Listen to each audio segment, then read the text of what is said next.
Hi everyone on the internet, because I think everyone is watching this video right now. Everyone on the internet. I'm delusional.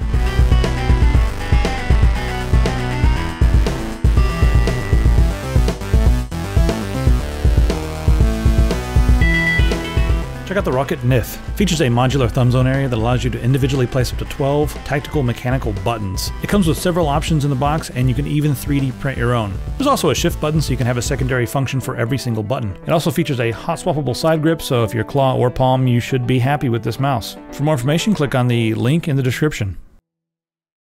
Wendell, what's going on in Kentucky? Anything good? Nope. Nothing good. Although we got some 10 gigabit in Chattanooga.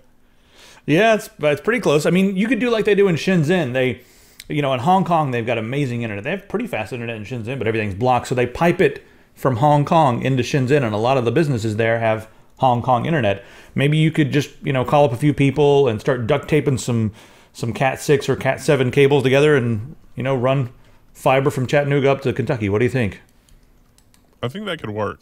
Yeah, I would probably. I would almost be willing to buy land just so I could trench my own cable or something. That would probably be a nice thing. It's probably going to be cheaper than what you're paying right now. Literally, it's that ridiculous. Yeah.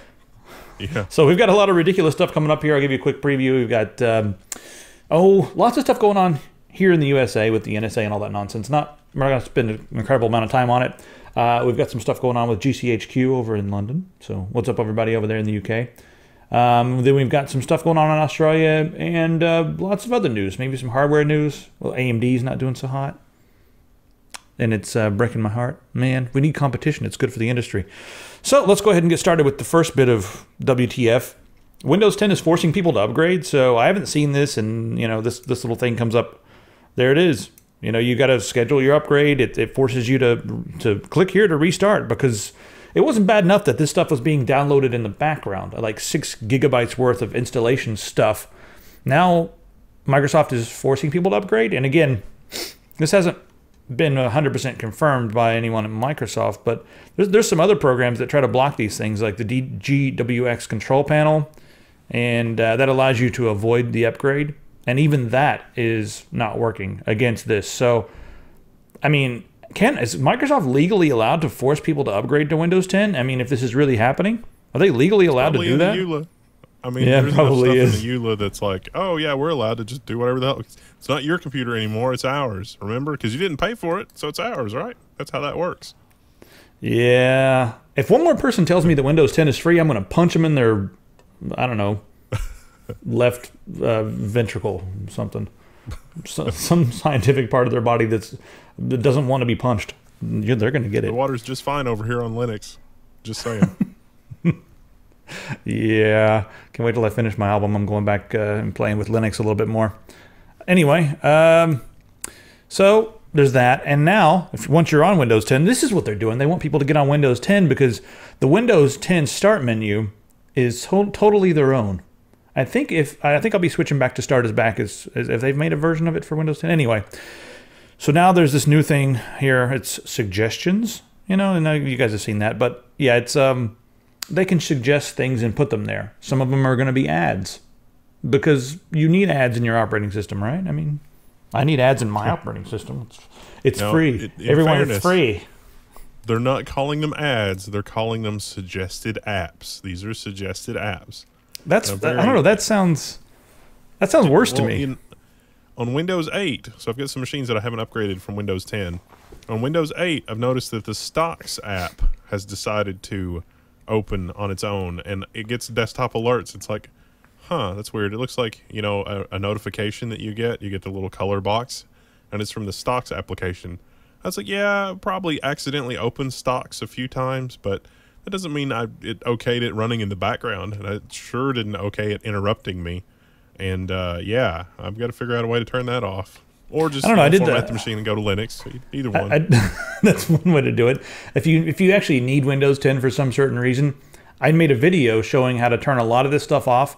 I don't get any of that nonsense. Like all this stuff here on the screen, I don't get any of that. I did the PowerShell command to remove all the default apps, and so nothing shows up over here, like at all. I don't get the suggested stuff. I don't have Cortana. I basically have Windows 8.1 with a few the extras, DirectX 12 or whatever. That's what I feel like I'm on right now. And I haven't had any problems with it or any blue screens or whatever, so I've had a decent experience. But the first thing I did was lock it down. And I'm still not 100% sure if Microsoft is looking at anything. I've tried to block everything. I've blocked all the different, I blocked pretty much everything I could find that I knew Microsoft was using. But even then, there's something inside of me that just says they might still be looking. And that's not just paranoia. That's just the way things work. You think these suggestions show up just randomly based upon whatever Microsoft thinks? No, they're using the data that they collect from their operating system to offer suggestions that are going to be good for you so that they can maximize their profits. And also, they're using the data for marketing purposes. It's not like they just collect it for fun or for the NSA. No, they're using it for their own marketing purposes. I don't even think Microsoft enjoys working with the NSA. They just kind of have to sometimes. So, I mean, they don't seem like a nefarious company in that way, but, yeah. So there's that. Let me know what you guys think of it. This parking ticket app, I'll mention this quickly because this is a very strange and interesting thing. So there's an app called Fixed. And this app was created so that, if you get a parking ticket, you can really easily and conveniently take care of it just by taking a picture of the parking ticket. Then the first thing it does, and this is the cool part, is the app will look at the parking ticket and be like, oh, there are some mistakes on here. We can contest this and win. So the app will take care of all that junk for you. If you just want to pay it, the app allows you to just pay it. Now, the interesting thing is the app was generating lots of facts and sending all these faxes to various offices, saying, hey, you made a mistake on this ticket. It's invalid. You made a mistake on this ticket. So in San Francisco and now a couple other cities in California, instead of fixing their system, what they've decided to do is unplug their fax machine. They first told Fixed, hey, stop sending crap. The second thing they did was Fixed was like, we're legally allowed to send you guys these faxes, so we're going to keep sending them. So they just unplugged their fax machine. So that's how they see the citizens there. They don't want to help them. They're banning the app so that people can't use it. And that's I don't know. There's got to be sue the government, guys. Sue the freaking local authorities. Just do it. Just get together a class action lawsuit and do it because you'll win. It's easy. It's like an easy lawsuit. I think that if the application company has the money to pursue it, I don't think it'll hold up in court. And the reason that I don't think it'll hold up in court is because this is exactly LexisNexis's business model. LexisNexis owns a ton of software that originally started out as like mom and pop software, but was successful in various legal fields. And all it is paperwork automation software. You would not believe the amount of money that is spent in R&D on developing, like having developers develop software that basically just automates paperwork at both the, the local, the county, the state, and the federal level in terms of these forms and this kind of crap that you have to fill out and this kind of stuff that you do. In terms of like drafting trust agreements and wills and pleadings and all sorts of court documents, it's all put together, not completely automatically by computer, but a lawyer can go through and check some check boxes, fill it out, and print it out. This with parking tickets is really no different. The only difference is that, ordinary citizens are doing it and not lawyers with very expensive software. And so if they fight this, it's either going to be very bad for LexisNexis because all of a sudden they're going to have software that, they're not allowed to use or whatever, or they may have to just tweak the way that they do the software a little bit so that it's basically undetectable. I think that it's probably the latter is going to happen, and this is very reactionary. And by the time it makes it to like a state Supreme Court, or Lord help us if it makes it to the federal level, the judges will say, no, this is a completely fine thing to do. If the software is helping automate these things, then we've got to let it do its thing because there's nothing wrong with this. So yeah, I'd be curious to see how this develops further. But shame on the city of San Francisco. I think it's also Los Angeles and Oakland. Shame on all you guys. We mention it because at what point does it become the computers talking to computers? Like eventually when you go down this rabbit hole of bureaucracy, it's just going to be, my digital assistant is talking to the digital assistant on the government side. And that's basically it. At that point we've entered some kind of bizarro world dystopia, and we can all point and laugh, but also be very sad for the future of humanity. We're going to talk about some of the political nonsense. Let's go ahead and get some of this political stuff out of the way. So The first Democratic debate occurred this week, and mostly all the mainstream media said Hillary won, so whatever, they can have their fun. Since the mainstream media was owned by the companies that are giving her the money, that's how it works. However, she said that Edward Snowden should have whistleblower protections, and he should come home and face the music, or whatever he said. Anyway, or whatever she said. This is an interesting little article here that shows that he actually does not have whistleblower protections because he was a contractor. And contractors don't fall under the same set of rules. So she was wrong there. I mean, I don't think she... Willfully spreading misinformation? A politician? Say it ain't so. I don't think she was doing that. I think she's just ignorant of this stuff. So she thinks and I don't think anyone sat her down and briefed her and said, like, you know, he doesn't have any whistleblower protections because he's a contractor. I don't think that happened. It seemed like an organic, I mean, you can kind of tell, you know, and always be careful when they start doing this crap, because you know this crap means that they're trying to push some nonsense into your brain. Well, I mean, Hillary also is kind of in trouble for running her own email server. So, I mean, she herself was a kind of leak. I mean, there's not really a lot of difference between Snowden taking drives out, you know, documents out on a flash drive, and Clinton letting the Chinese and who knows whoever else get it, whatever, on her private email server that had an open remote desktop port. And, you know, God only knows what was going on there. Well, it's probably just... I mean, Bernie even, he chimed in about that whole thing and said that America was sick of hearing about her damn emails. But I don't think that even he understands. You know, he's kind of shrugging it off because the media likes to dwell on things. And he also brought up some points about how the media just spends all their time on some superfluous nonsense and misses all the main issues, and we you know, doesn't talk about what we need to talk about. But I also want to point out that if any other person in the political system, or if anyone who maybe the powers that be were a little bit frustrated with, did something like what Hillary did, they would be put in a black box and they would throw rocks at them for years. So the fact that she does it and everyone's like, we'll look into it later. We've got some other stuff to do. What? Her email using, like, well, she was using Gmail to send, like, stuff about missiles to Iran and whatever. Don't worry about that. But if I'll tell you, anybody else did that, they'd be in jail. Like, right now they would have been, or at least indicted or whatever. So... yeah. I think we can summarize this political stuff the way that we summarize all political stuff here at Tech Syndicate, and that is, it all pretty much boils down to Cthulhu versus Megatron. Well, you know, there's one candidate here, Sanders. He did say that he would absolutely end the NSA wiretapping program. And I mean, maybe he'll win a Nobel Peace Prize. He's not killing enough people to win a Nobel Peace Prize. I mean, I don't think he has any. He has no murders under his belt yet. So yeah, maybe after he gets a couple murders under his belt, then he can win a Nobel Peace Prize.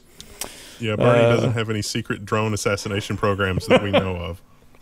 So therefore, he's not. You know, oh God, he's not part of the. He's not going to work out. Anyway, I thought it was interesting. Before the guy even finished the question, Bernie's response was, "Of course, I would end the NSA wiretapping program." So you guys can look into that all you want. But yeah, moving on then, let's talk about the NSA a little bit more here. So the NSA, you know, we know what they do. We don't really know how they do it. And now there's been some new insights into how they actually are able to monitor loads and loads of encrypted traffic without spending gazillions of dollars or using the entire energy sum of everything up until this point. So Wendell, you want to talk about how this works? So this is interesting. I mean, we always talk about the things that the NSA is doing to undermine functionality and things, and, you know, put backdoors and things. And this is a little different.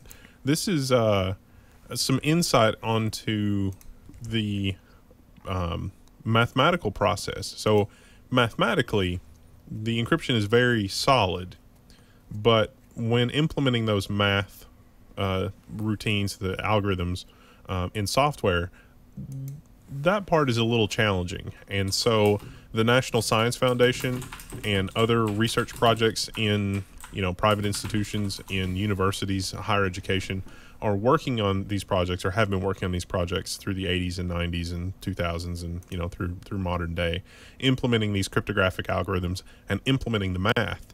And it turns out that the reason that the NSA has access to a lot of VPNs, and that the reason that the NSA is able to decrypt a lot of SSH and SSL traffic in real time is because a lot of software out there uses reference implementations of these algorithms from examples and from documentation from organizations like the National Science Foundation. And so the intelligence community has basically co-opted these private companies like RSA and Oracle and IBM and Microsoft and open source things through academia to very, very quietly slip in things. Like, so a lot of cryptography depends on random numbers, and there are tables of random numbers in the reference implementations, and so a lot of software just uses the random numbers that somebody came up with for the random numbers. They're like, well, this algorithm is very important that you have a random number, and random number generators in a desktop computer are maybe not good enough. So we've got, you know, our super lava lamp generator that has generated these numbers, but those numbers were not actually random. They were very carefully picked, or maybe they were random, but because everybody used the same random numbers, that is where the NSA focused its effort on, you know, cracking those particular keys or that particular set of random numbers. And so that's how they're able to decrypt a lot of this traffic. The math is actually still solid, and it can be fixed. We just have to select really good random numbers, because, you know, if you're factorizing a 512-bit prime number, that's still going to take longer than the age of the universe. But it's just interesting that some very, very minor sloppiness can lead to very, very extreme consequences in terms of compromising encryption and cryptography. We can oversimplify that by just saying that, hey, they're basically using the default passwords on their routers. I mean, you could basically, that's kind of, it's not exactly the same, it's not tantamount, but it's similar. They're using the default prime numbers. Yeah, exactly. They're just like, oh, these default prime numbers will work just fine. No one's going to crack them, except the NSA is running around with a giant, you know, key ring full of all these keys. Hey, let's try this one. Woo, it worked. Hey, how about that? Very cheap and very efficient, very clever NSA. Very good, very good. All right, let's move on. So there's been another leak, not exactly technology, but, you know, we'll mention it quickly. They're saying Snowden-sized leak about drones and drone strikes. And again, if you want to go read into this, you can take a look at it. It's a pretty big deal. I mean, they're saying it's up there with the Snowden leaks and the Chelsea Manning leaks, and so I'm sure whoever did this is going to get the royal treatment. Yeah, he'll be a hero. And he's got all those whistleblower protections that we know so much about. It'd be great, yeah. So, yeah. There's a special room for him in the whistleblower depot at Guantanamo Bay. Oh, yeah. It's like, yeah, you got whistleblower protections. We only beat you 3 times a week instead of 5. It's fine. See, it's much better, much nicer. Don't you want to be a whistleblower now? I'm starting to get used to the beatings. I kind of like them. It's like, what? Must have. They're like, damn these Catholics. They just keep taking a beating. Yeah. Okay. What's next on the menu here? Oh, there we go. Yeah, there's Stephen Wright on the screen. I'd kill for a Nobel Peace Prize. Yeah. Don't know why I just had that picture open. I didn't mean to put it in there. So let's talk about something nice. Queensland. You guys are doing something awesome over there. They're making coding and robotics compulsory in schools, and this is from was it preschool to 10th grade or year 10 or something, or prep school. That's what it is, prep school to year 10. So there you go. That's really cool. And I think something interesting here is, when you look through this article, you can tell that they understand a few things. They know that robotics and software engineering are the future. And they like, before we would train people in vocational jobs, you would train people to go out and build the world of tomorrow. And now things have changed a little bit. We can't train people to go out and build the world of tomorrow. We have to train people to go out and create the tools which will build the world of tomorrow. Because, we're going to have robots and automated processes and software controlling everything, AI, whatever. And a lot of those things are going to start, supplanting the jobs that, all the regular people have. So very clever, very good way to get ahead of things over there. And I know there's some other places that are also making these things mandatory, like they made them mandatory in school systems in parts of New York and that sort of thing. So being the first in this is probably going to help these kids a lot. And I think that a lot of other schools around the world should take note of this, look at it, and start trying to find some freaking teachers. That's going to be the biggest problem, is finding enough qualified teachers. And hopefully a lot of the kids that come out of these programs are going to be the teachers of tomorrow. You know, some of them are going to go on and, you know, create new pieces of software and apps and whatever, robots and stuff. But we're going to need a lot of teachers for this. That's the first thing I thought. I was like, damn, they're going to need a lot of teachers that are qualified and know what they're talking about, and not just some people up there regurgitating a textbook. So I don't know. Hopefully the kids will be motivated to self-learn as well. Anyway, I think that there's a lot of debate around this, because it's like, you know, not everybody needs to be a computer science person. I kind of agree with that. I don't think that we should try to enter a world where, you know, everybody is a programmer. But I think that eventually we will get to a point where we have a language or the constructs or something to where everybody can kind of be a programmer, where they kind of have a conversation with a piece of software, or they manipulate an interface through a piece of software and basically build what they want. So, you know, Web 3.0, you know, they say is going to be the semantic web, where it's APIs talking to other APIs. And the foundation for that kind of functionality is being laid right now, in terms of, you know, having really functional programmatic access to websites and data feeds, and being able to plug into all of that kind of stuff. So you can tell a software agent, hey, when you see tickets to this play drop below this price, let me know. And it's easy for a person to do that. I can do that now because I'm a programmer, but the average person cannot. And so there's a lot of fun things that I do that are like that, but that an average person just can't do. And there are apps out there that are trying to do a little bit of that to make things a little easier, like the ticket program that we were talking about earlier, where it's like, oh, there's a piece of software that can help me do this. I mean, can you imagine if we get to a you know, the mythological future someday, where you have a generic app and it's like, hey, you know, whatever, parking ticket, take care of it for me. And your software agent is basically like a concierge and just does it for you. It's like, hey, help me find new and interesting entertainment. Hey, help me find, you know, whatever. That's going to be transformative for marketing. That's going to be transformative for whatever. And whether we get there by building out software to do it, or whether we get there by educating the citizenry to be able to do that, we're going to get there one way or another, sooner or later. And it's going to be an interesting time when we do, because I think that a lot of people are going to be able to cut through rhetoric and BS and a lot of the Bernaysian style marketing, because they'll be able to, you know, leverage a computer to solve those problems, as long as they control the computer. If we get into a situation where it's like, oh, you can't install that application because that's a wrong think application, you can't, you know, it's 1984 style. It's like, no, we're not going to let you cut through that. Or when you ask for things, we're going to return wrong information. It's like, that's probably going to be bad. But that's, you know, the next fighting for control of that media is where the next battle is going to be, once, you know, people control the internet, the message on the internet, as it were, because it's all about controlling the message. I mean, I can agree, but I also disagree in the sense that I don't think, I mean, I do think it should be mandatory, but I can agree that maybe it doesn't need to be mandatory that entire time. The reason I think it should be at least mandatory for a little while, I mean, math is mandatory, right? You have to go and you have to take your math class, even if you're not going to be a mathematician when you grow up. But I think a lot of people discover their calling from that first mandatory class. They're like, whoa, I always thought math was going to be awful, and now I'm like going to be an astrophysicist because this is it. It clicks. Something in my mind, something happened in my mind. So I'm thinking maybe for a few years it should be mandatory or compulsory, depending on what part of the world you're in. That's funny words that are different.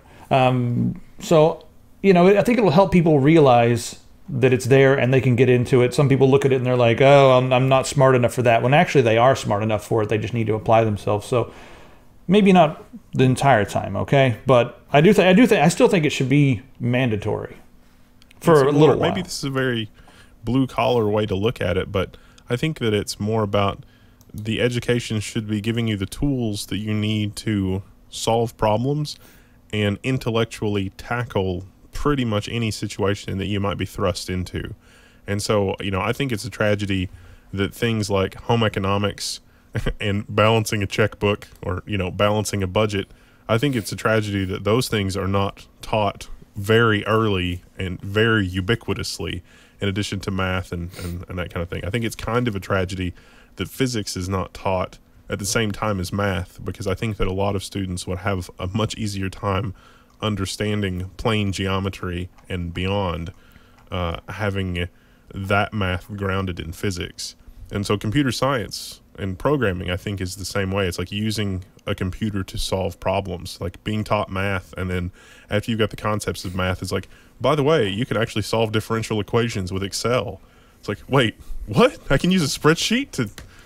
What's going on there? That's insane. It's like, yeah, it's a generic tool. It turns out you can do stuff with it, and you know, just being able to not just use software, but actually use pieces of software that you can bend to your will. All the fun things you can do with Mathematica, all the fun things you can do with R, all the fun things you can do with statistics. Being able to do those things, at least having a start in it, is really important. But you know, how deep you need to go, I don't know. But enough to empower people to be able to search effectively and solve their own problems and read and be educated. Yes, absolutely.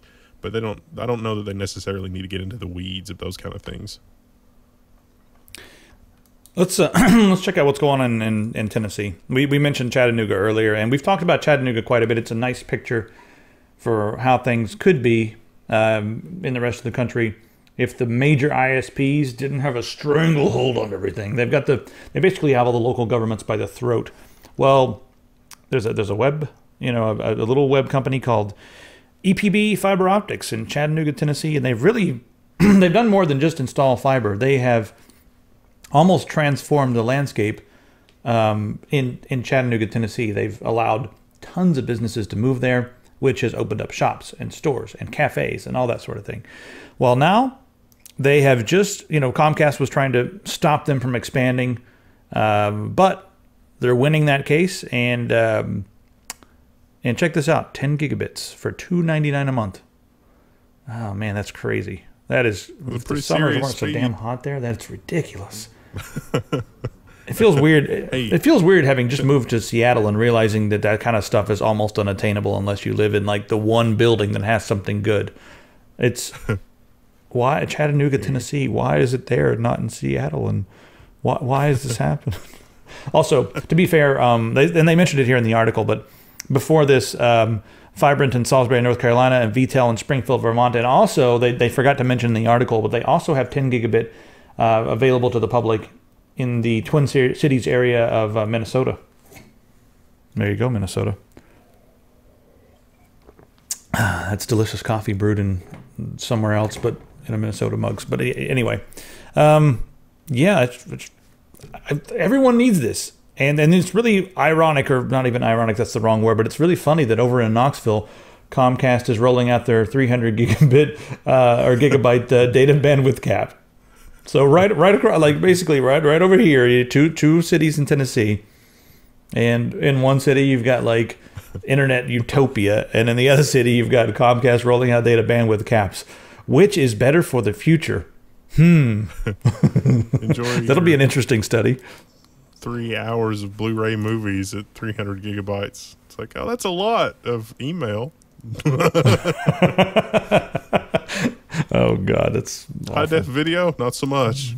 No. So speaking of high def video, remember when Viacom sued YouTube for $1 billion? You remember that nonsense a few years back in 2007? They sued him for $1 billion because they were arguing that YouTube's just a tool for piracy. Their case was really sort of destroyed in court because about 100 of the movies that they were upset, or about 100 of the clips that they were upset about, were posted by Viacom employees to help spread, you know, marketing stuff. So that was part of their case, and they're like, "Huh, you guys uploaded all this crap that you're upset about, and you uploaded these things because you saw YouTube as a marketing tool. So what's going on here?" Anyway, that was 2007. Now at this stage, they've decided to release about 100 movies. Actually, no, I'm sorry, it was 100 videos. Yeah, that's it. So, okay, the number was the same. 100 videos were infringing. Now they're uploading 100 movies from I believe it's Paramount Pictures, which is owned by Viacom, but Paramount is releasing 100 movies for you to watch on YouTube. Now, I clicked on these movies, and all of them are unavailable right now, so I'm not sure what the deal is. Bait and switch, classic Viacom. Yeah, like, this article was like touting them as being like, oh, now they've wised up. Let's go and see if I can click on any of these here. Here it is. You got all the freaking movies here from Paramount that take an hour to load what's going on with the internet connection, and I'm not even on wireless. Join. Okay. Let's see here. Let's try to watch some Texas Chainsaw Massacre 2. Perfect. Just what I wanted to watch. Hey, is it going to work? Don't get us flagged for copyrights again. Yeah, I'm not going to. Stop. Don't do it. Put you on the screen. You on the screen. Wendell, quickly. Viacom's going to flag us for... Viacom's going to flag us for helping promote something from Paramount. Because they don't have the internet. Anyway, so yeah, this one's working. Texas Chainsaw Massacre 2. You go on. I'm just going to keep watching the Texas Chainsaw Massacre. I've never seen this movie before. I hear it's about some guys who massacre with chainsaws. All right, anyway. Yeah. It's kind of an interesting change.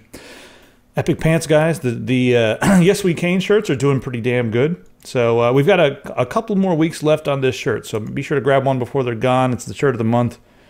God, that's ridiculous. This shirt is awful. It comes in a few different color options. And I do want to say that I know they're going to be printing these next week. The way the shirt of the month works, because sometimes people email and they're like, hey, I ordered the shirt of the month and it didn't come in. How long does it take? The shirt of the month is a print to order thing, and we print them twice per month to cut down on costs so that we can, not have any. We don't want any leftovers at the end of the month. So he's going to be printing these on Tuesday. So if you order before Tuesday, your order will go out on Tuesday, and then he prints them again on the 1st of the month. So, if you need it immediately or whatever, that's how you do it. Also, we loaded up the store with a bunch of beanies because it's starting to get cold out, someone told me. And there they are. Now, we've got a few different beanies. The highest quality ones are the turtle fur one. And then you can see the ones that are priced higher are slightly higher quality. The turtle fur one is, like probably the highest quality. The knit beanie's like similar to that, but a step down. And I mean, it's like, this is what you'll find on like most websites. This is like our special, quality that we got from a Vermont company. And then on down here, we've got our, this is if you want the roll front. I actually prefer the roll fronts.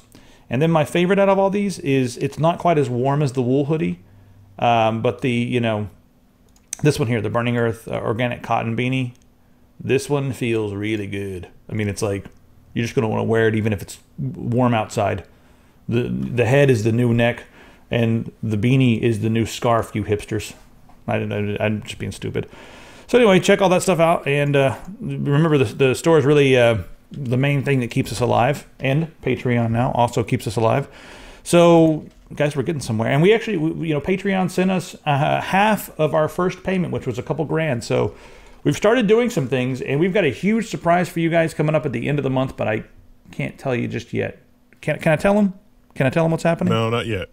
Okay. There's too many things that can go wrong between now and then. Don't jinx it. I can't tell. Well, I'll tell you guys about the LAN party, but that's okay. Because we don't have any details yet. But we do have we've scheduled a LAN party in Seattle, and all the details will be posted very soon. It's going to happen in April. I think April 15th. So for that weekend, go ahead and start thinking about booking things yet. And in about a week, we're going to make do an official. Hey, this is actually what's happening. But Jennifer's working on the details now. There's going to be beer sold there because it wouldn't be a Tech Syndicate event without that, would it? I mean, there'll be a drinking section that's caged off for all who want to be partaking in some microbrews and some booze. So that'll be there. And lots of other crazy insanity will be happening there. Some big announcements. And, Wendell, we could talk about this right now with the audience here. I think it might be kind of interesting at at some of our future events, instead of just doing a gaming event, maybe we could contact a few people to come and speak. We do have a separate area. I went and took a look at it yesterday. There's a nice large separate area that's separate from the main floor that's quiet, where we could have someone come and give a lecture or, get together and chat about hacking, open source, something like that. Maybe we can talk to ESR and see if he wants to come out. I don't know. Like, if you guys want to see something like that, let us know who we should talk to. I don't know. Wendell, what do you think? Should we invite some people for some maybe interesting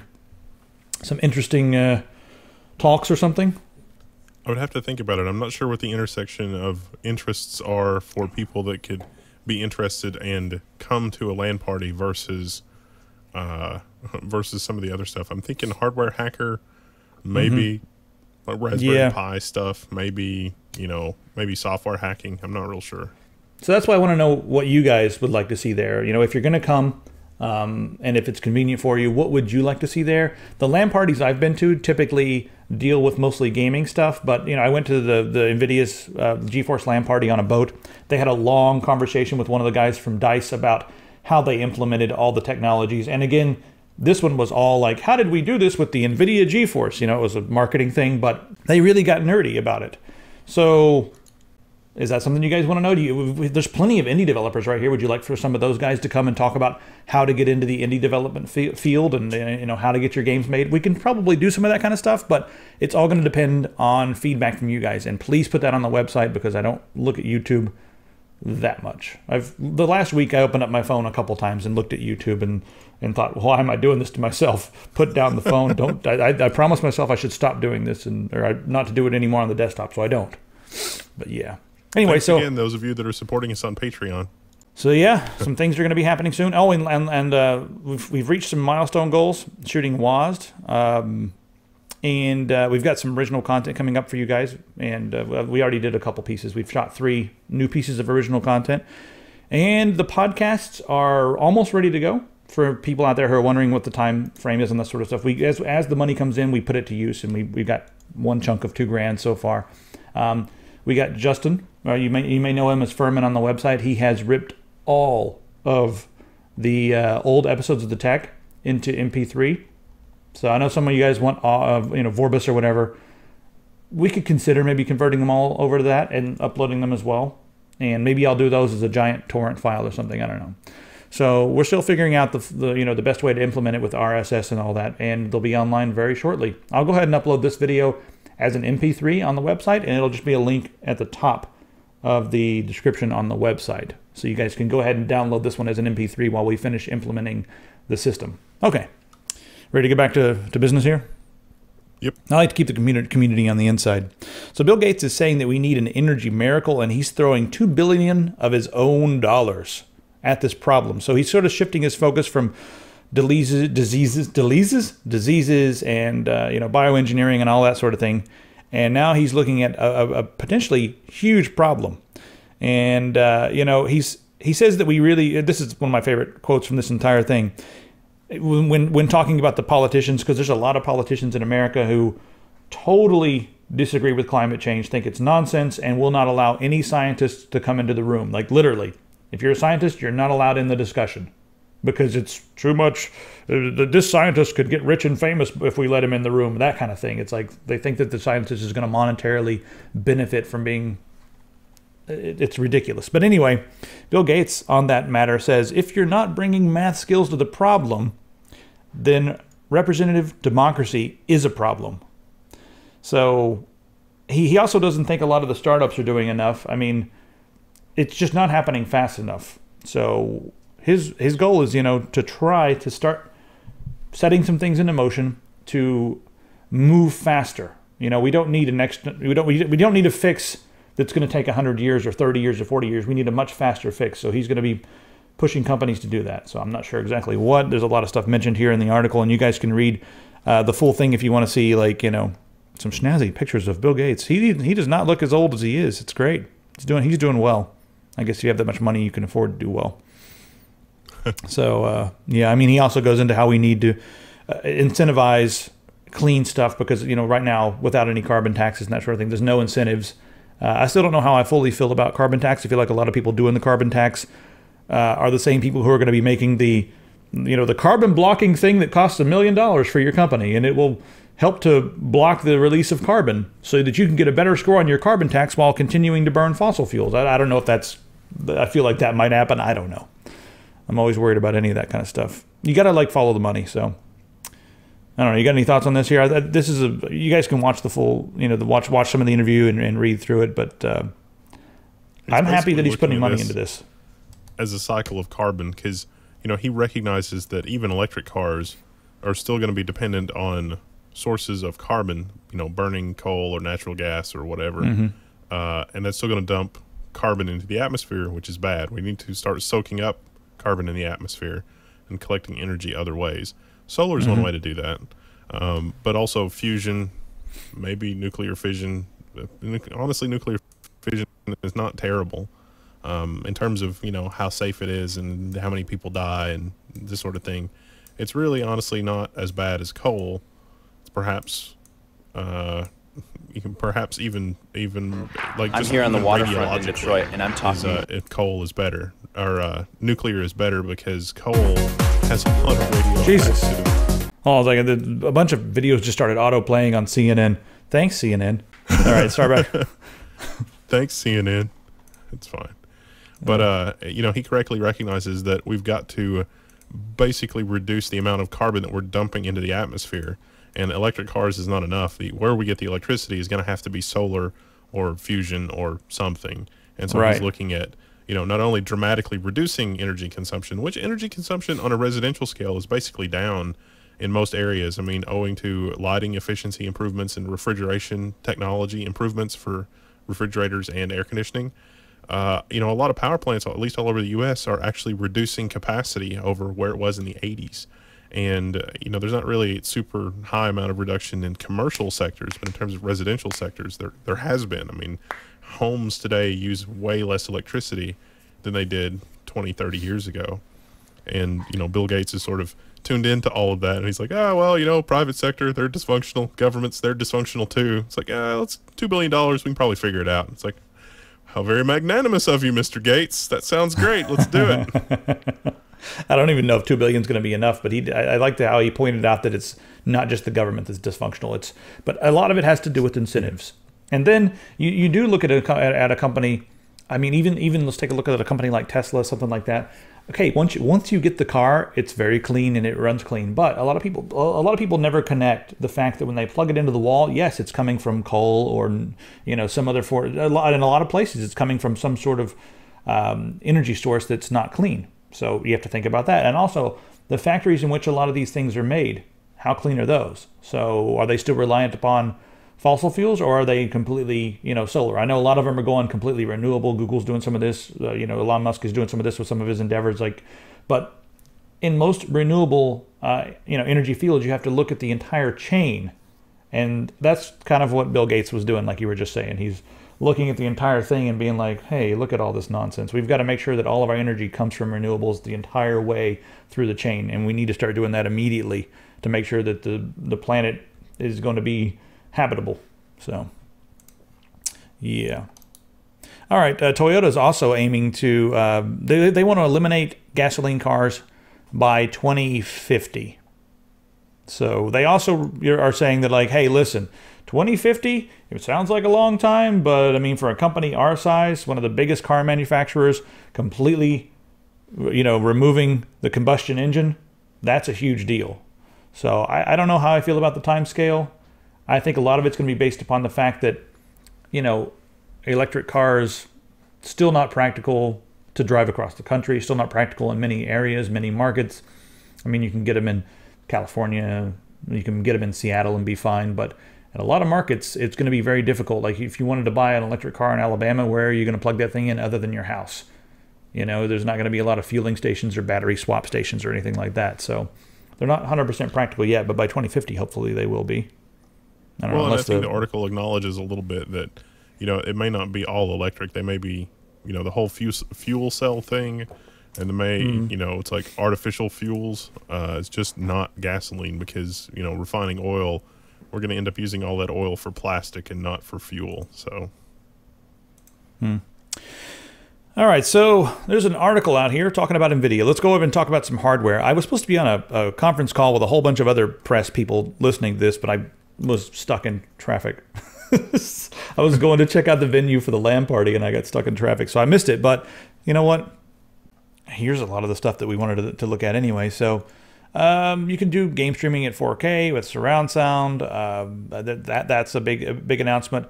The biggest announcement for me is that the game-ready drivers are going to require registration, and it looks like they may require the GeForce Experience. Two things that are kind of, in my opinion.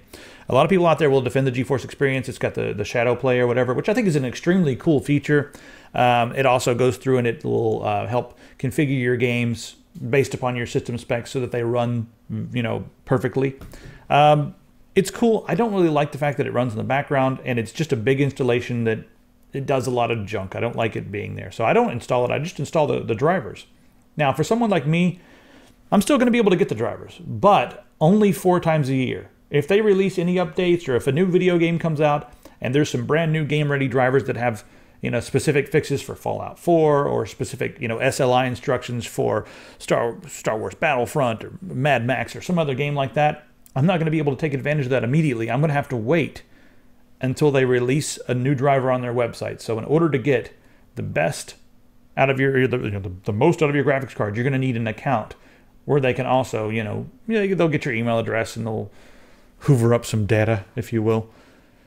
I don't know. I don't know why Nvidia does this. It's like, why can't we just do both? Because they're big and they can. This is why it's bad. That's the thing I don't understand. Like, why? I mean, okay, this may be the best thing for you, but it's not the best thing for your customers. Why can't we find a happy medium where you say, hey, listen, we've got all these amazing experiences here with the GeForce experience. You know, you've got all these cool things, and Shadowplay is good, and you can get your drivers right here like you've been doing, but you don't have to if you don't want to. I mean, why can't we have that as an option? I mean, like, that's all I want. I want options. Why can't we all be happy? I think the real reason here is that they need the debugging information. It's going to be just like Windows patches, just like anything else. They're going to roll these out in waves. And so it's like, all right, let's pick 1,000 randomly selected people that have the GeForce experience installed.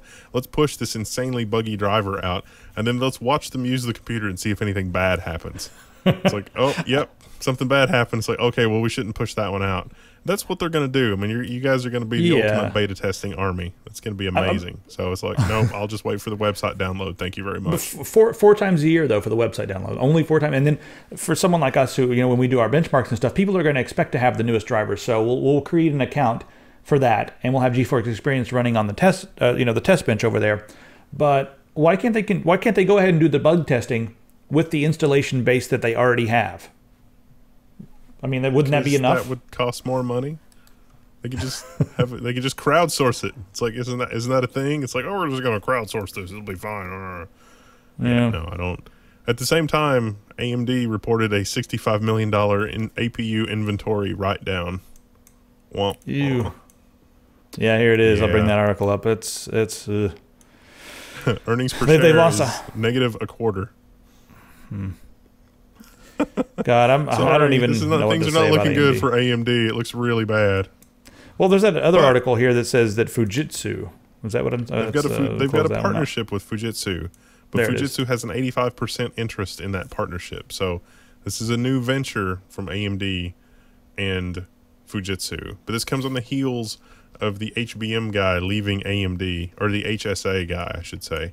Yeah, not the HBM. AMD for Nvidia. So it's like, well, I hope that doesn't. I hope by him going to. I mean, the HSA technology is something that's bigger than AMD. You know what I mean? It's creating these really interesting homogeneous systems that all work together. I guess they use the word heterogeneous compute things, but the whole idea is that just allowing anything to do anything. I mean, it's normally with your certain processor, you have processors do this and the processors do this. It's just like, these things will compute whatever you throw at them, and it'll allow the entire system to just be more efficient. It's better for multitasking. It's better for, I don't know, simultaneous compute function type things. But if they make this more closed, which I'm afraid they might, NVIDIA don't do that. I don't think NVIDIA will do that. I don't know. I'm worried, but they have a tendency to grab technologies and make them more closed. I'm hoping that my feel of it as an outsider. I don't have any insider info. So if you're an insider and you've got info on this, anonymously let me know so I know what I'm talking about, because that happens kind of a lot and it's kind of neat.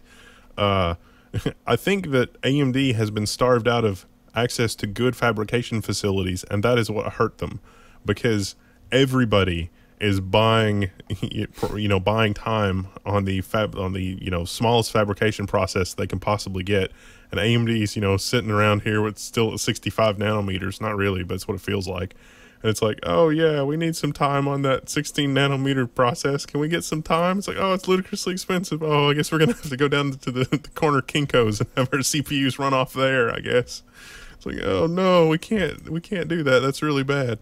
So I'm hoping the deal with Fujitsu is that they're going to get access to or build some kind of fabrication facilities that are really amazing, because I'm pretty sure if they didn't just take that $65 million write down on APUs, they probably could have set up, a 22 nanometer process somewhere that they would have access to? Maybe, I mean, something. Come on. We need some. I mean, can you imagine how amazing the fury would be if it was done on a 16 nanometer process? It would just blow the doors off of everything. It wouldn't matter that the drivers are shitty because it would be 16 nanometers and it would, you know, be 16 teraflops or something. It would be crazy. Want to talk about some science now? I mean, I'm just going to get depressed if we keep talking about AMD. It's like, I know we need innovation, and AMD does a lot of that. AMD is also very good at the open source community, and yeah, they're also we need competition. That's the problem. If it's not AMD, who's going to provide the competition for both Nvidia and Intel? So we need that competition. It's good for us in the market, guys. So a lot of you fanboys out there who just want to see AMD die, it's going to be kind of ironic when they're dead and then you suffer because of it. You just realize this. Mm-hmm. It's just they can't die, but it is really disappointing that they're not innovating the way that they should be. Yeah, I mean, even if the Skylake i5, it's like $200 just came out today, and it's insane. The performance is crazy, and it just blows the doors off of pretty much everything AMD. So unless we start seeing like $99 AMD CPUs, AMD's got some problems ahead because the $200 Skylake non-K part that just came out is insane. What about Zen? Anybody know anything about Zen? I haven't heard anything. Yeah, it's like the most amazing processor of last year. It's like, all right, let's take a look at some of the science stuff. This is pretty interesting. So they've developed a basically skin for prosthetic limbs, but this could also be used for, you know, robots. I always take it one step back and look at the bigger picture. But so they could make prosthetic limbs that can feel with a very, you know, human-like sense of touch. That's kind of interesting. So I guess where's the name of the guy? Stanford University, a team at basically Stanford University. And they're saying that this could be available and fully functional in 5 years. Electronic skin. Yeah, that's pretty interesting. It's interesting how it's constructed. It's basically like rubber pyramids filled with carbon nanotubes, and depending on how the skin is squeezed, the carbon nanotubes are forced closer together and have better conductivity. And so an electrical pulse through the skin that has better conductivity depending on how those carbon nanotubes are compressed together in this sort of rubber sheeting. It's a really clever mechanical process, but it basically boils down to plastic sheeting, carbon nanotubes, and rubber, and being able to detect, you know, an electrical impulse that way. It's really not. It's a little different, but it's really not a lot different from the technology that Synaptics came up with for touchpads, except instead of being in a rigid touchpad, it's in a flexible rubber membrane, and it uses carbon nanotubes instead of, you know, an etched layer on a circuit board. But hey, it's still pretty cool. You know what I want to know with all this stuff? Because the technology is getting so good, and it's going to be so good in 20 years that robots will be able to have skin and they'll be able to feel things. Should we allow robots to feel pain? Someone should explore that with some, you know, like ridiculous movie where people fall in love with robots and some crap happens, and, you know, then there's some fight scenes and maybe they die in each other's arms or something at the end. Go write that, Hollywood, please. I want to. It already happened. Did they? It's in novel form too. Yeah. Let's take a look. Beat you to it. Oh yeah. Well, the novel is nothing like the movie. Well, that's true. Anyway, I didn't actually watch the entire movie. I watched bits and pieces of it and was like, "This ain't the book. What the hell?" Anyway, let's take a look at this giant building. They're still building stuff in the middle of the desert in Dubai. I thought they were gonna, like, you know, build a few things out there and be like, all right, this is the desert. What are we doing? But no, they're still building things in the middle of the desert in Dubai. And the next proposed building, or apparently they're going to create this. It's just going to happen. They're building a super tower. That in the middle of the super tower, there's going to be a rainforest and a beach. So there's pictures of this thing here. It doesn't look like a huge deal, but, you know, there's have, you know, water, simulated beach, rainforest type environment. Looks fancy enough. It's not huge, but wow. I did look. Dubai sounds way too hot, but I'm kind of curious. I want to go over there and take a look at these things when they're built. Crazy buildings in the desert. So yeah, I wonder how the future is gonna. I mean, if this one works out and people love it, I wonder if we're going to start seeing a lot more of this in future buildings, in America, China, wherever they're building stuff. I wonder. Anyway, cool. China wants to go deeper into space, and they're even planning some manned missions into deep space. That's kind of interesting. So, I guess I'm not going to really get into this article, but China, they haven't done much as far as this kind of stuff goes, but they're going to go up and check out the moon for a little bit, run around. I don't know, maybe bring some stuff back, maybe bring back a couple aliens. They're going to bring back the damn flag that was put up there. And be like, hey, look what we found while we were up there. It's not there anymore. You lose this. Here you go. It's like, okay, thanks. This fell over. We put one in its place. So yeah, I'm kind of curious. I want to know more about their missions to deep space. That might be interesting. I don't know what they have. I mean, let's go to Mars or something. Come on. We need to turn the military-industrial complex into the space-industrial complex. Boy, that would be irony. It's like China is looking at what we're doing, and it's like, I don't think the military-industrial complex is going to work for us as long as America is running around with its military-industrial complex. So instead, we're going to do the space-industrial complex. Man, if China did that, the irony, that would just be, I don't think I could live with that level of irony. Delicious irony. All right. This is a good time to mention the software that got us to the moon in the first place. And I'll let you do it. This is something, if you guys are interested in, you can go read it. It's nothing new or whatever, but there's a nice little write-up on it here. And I thought this was interesting. I just wanted to share. It's a Wired article about the software that got us to the moon, but this was in the 60s. And so software, the way that we think of it today, is not really how they thought of software in the 60s. But in order to pull this off and get us on the moon, a lot of the way that we think about software in modern terms, we had this person, Margaret, who thought about how this would actually come together, how we could actually do testing, and how we could actually have a construct that's useful mentally for the actual software, for how we would pull it off, and for how we would keep it organized, and for how we would test it in a modular kind of way. And so this is a little write-up of that, and I thought it was really interesting and fascinating in terms of like project organization and the kinds of stuff they had to go through in the 60s, because it's really not a lot different than what we have done today.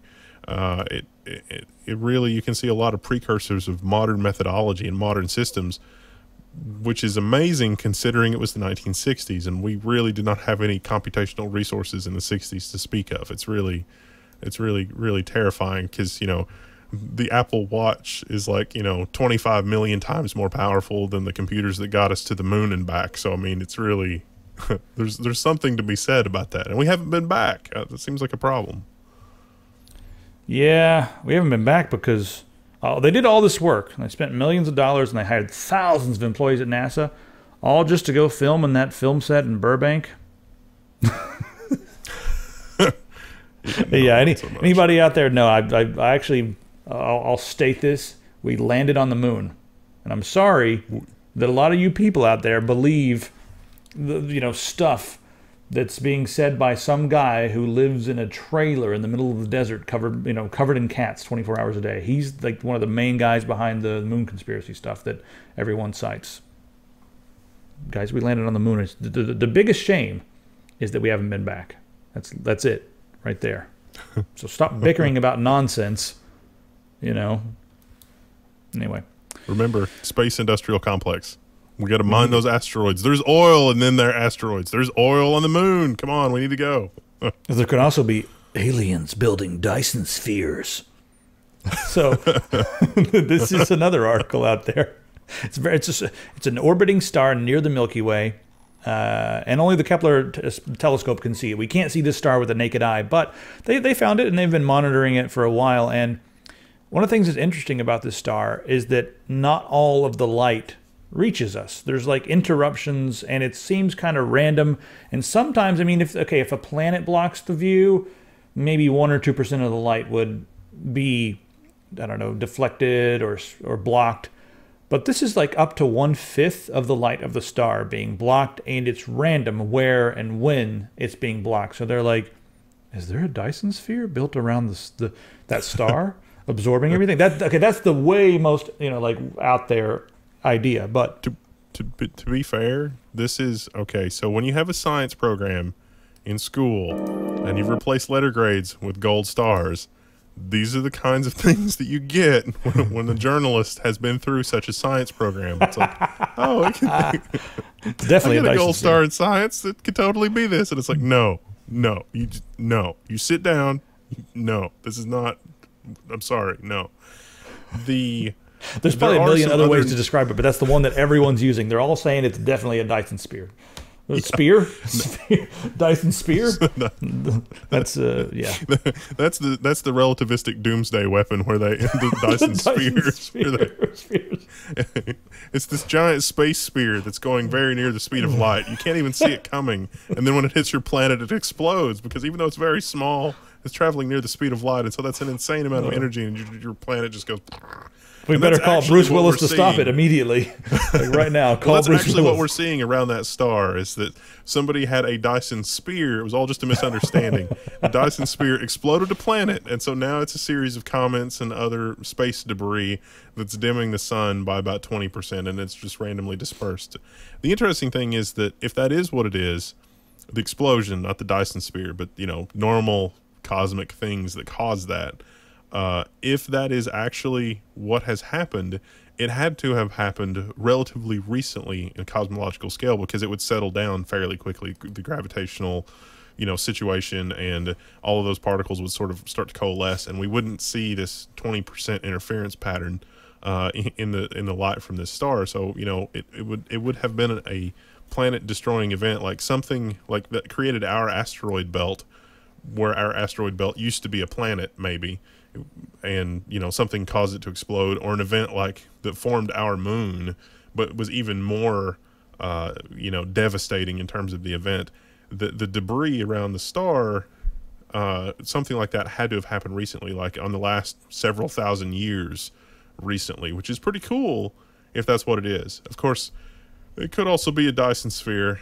We don't know. The way that we could tell, maybe, is if we look in the infrared, because the Dyson sphere is going to capture all kinds of radiation, but then as the radiation is used, it's going to be emitted as lower energy radiation, some of it, and that is probably going to show up as infrared. And so we need to point a whole bunch of radio telescopes there and say, are these comets where it's just reflecting stuff in all different random directions, or is it, are we seeing a lot of infrared radiation from that thing because somebody's building a Dyson sphere around a star? So if we get the radio telescope time, we'll know.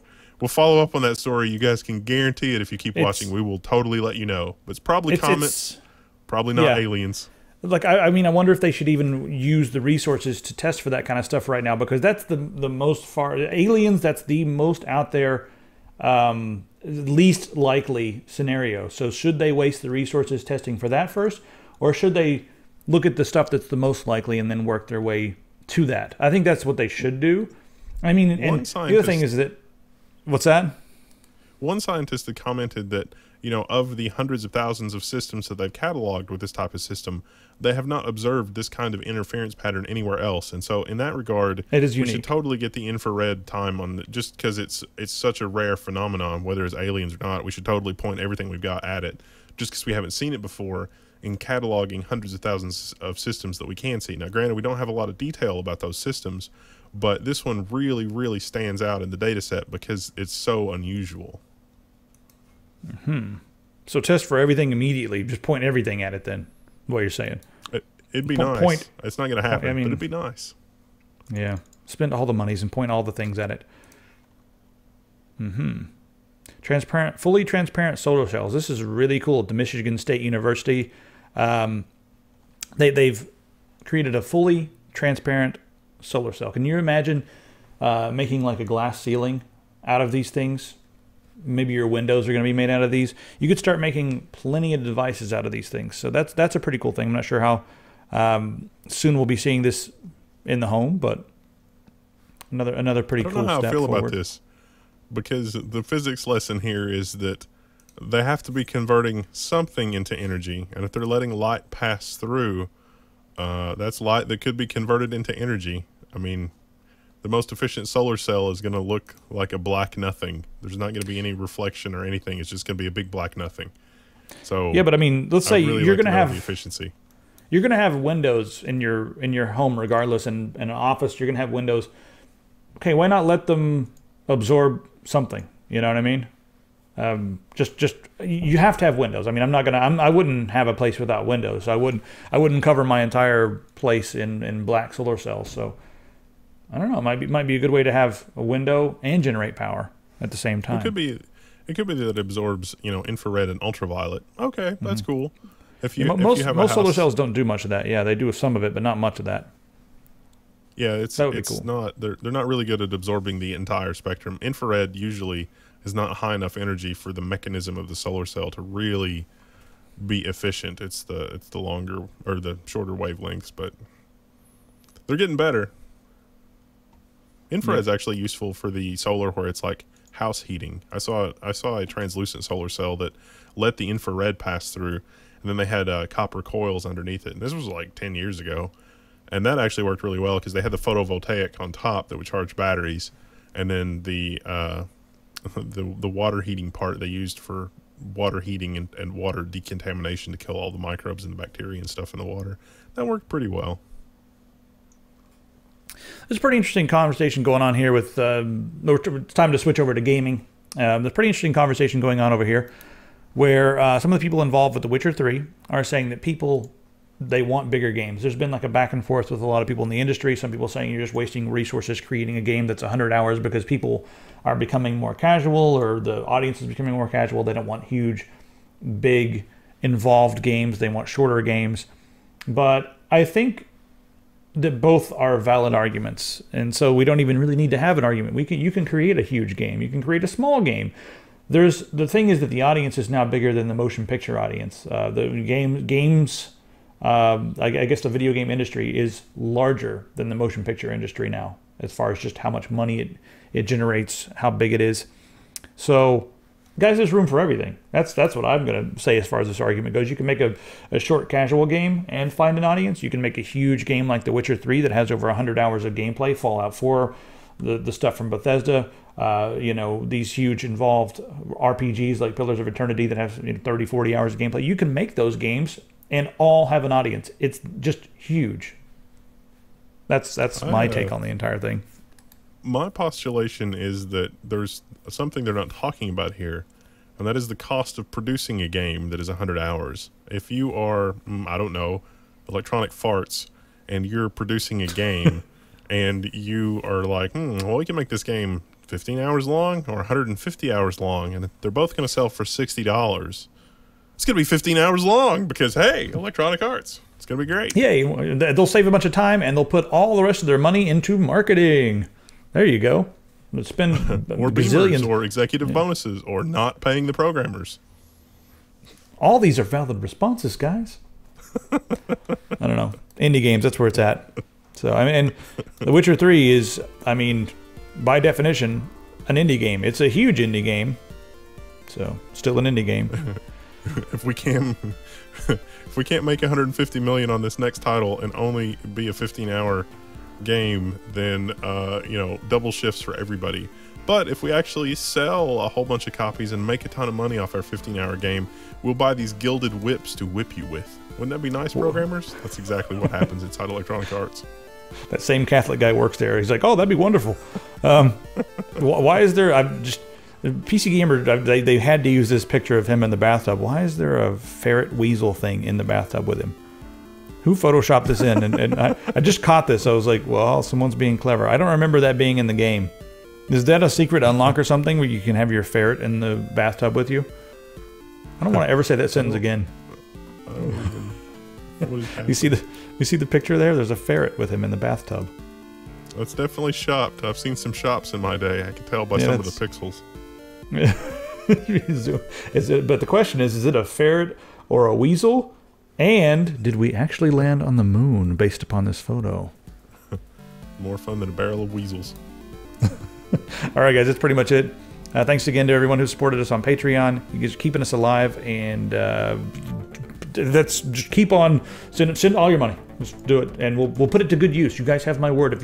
If we do not put the money to good use, then take it back. That's fine. You can do that. So, but just watch. it's not going to be an immediate thing. Watch over the next few months as things start to change based upon this. I ain't going to get a new executive car or a, yeah. I ain't getting an executive car. But think about it in terms of salaries, and then it's suddenly a lot less. Yeah, I know. It was like, I looked at this now and I'm like, hey, we can hire like 1.5 people. Aw. So I want to be able to hire like 2 or 3 people, and then we can really get some stuff done. So we need to hire some people and also get the Lamborghini. So that's like 25 times where we are now. No, I'm just kidding. I mean, I don't even want a Lamborghini, but I guess I have to. You know, it's the unwritten. It's like, just, if I've got to go to this meeting and I've got to pull up in a Lamborghini, or else they're going to think I'm not one of them. Why am I even going to this meeting? Who are these people? Who am I? This and more things on a audiobook I'm releasing soon. It's a Lamborghini filled with Arduinos and Raspberry Pis. Yeah. I had one more announcement for everybody out there. The new Zweihander album is going to be out on the 31st of October. Look for that. I guess I'll upload a song that you guys can dance to. That would be that freaking music video is like still one of my favorite things to watch when I'm having a down day. I go and I load that up and watch the community dance around and throw lightsabers and wear armor and all that kind of ridiculous stuff. So yeah, I'll release a bit of a video. I want to know if you guys want 8-bit heavy metal or 8-bit just regular 8-bit stuff. Like what kind of stuff do you guys want to dance to? Let me know.